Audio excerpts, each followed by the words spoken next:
the non-union shop that I was at prior, we worked anywhere from 10 to 12 Monday through Friday, and then sometimes another 10 on Saturday. And a lot of it was the hours. That there's a huge difference there. There's not anyone really regulating how often they can ask you to work, the amount of hours you can work in a day. It was bad. I mean, can't lie about that. It was making pennies on the dollar, you know, just going in every day, not really enjoying what you do. You know, I mean, I would have guys coming in with no experience getting hired at a higher rate than I was making, because he was buddy-buddy with the owner.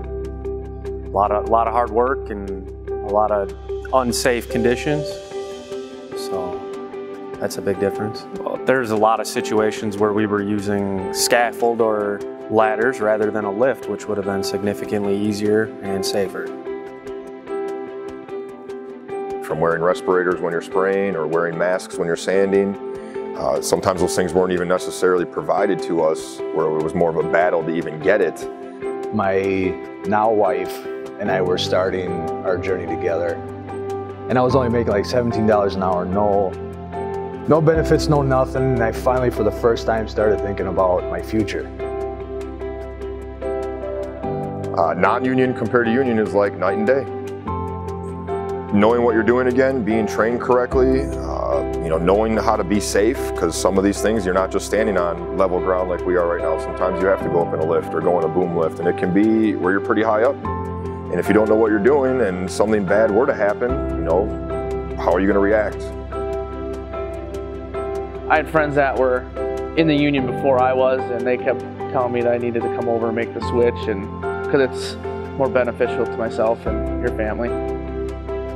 Safety is number one. They look out for you significantly more on that part. They try and do things smarter and safer. If you want to be the best at your trade, this is where you need to be, because the union provides the best training. We have the best training facilities. You're not going to get this anywhere else. So if I'm able to live my life right now off of what I make now, in 2.5 years, I know I'll be sitting real pretty. The money's there, and you don't have to go to a 4-year college and spend the money on college if you don't want to. If you're thinking about getting into the trade, just skip the middleman, go straight union, start making the money now. My biggest thing was just getting better insurance, because I know in the long run my family would be well equipped with having better insurance. So if you go in, take your kids in, it's fairly cheap, and you know, it's a peace of mind, really, is what the union offers, is peace of mind. This is the best game in town for if you're gonna do trades or anything. That's it.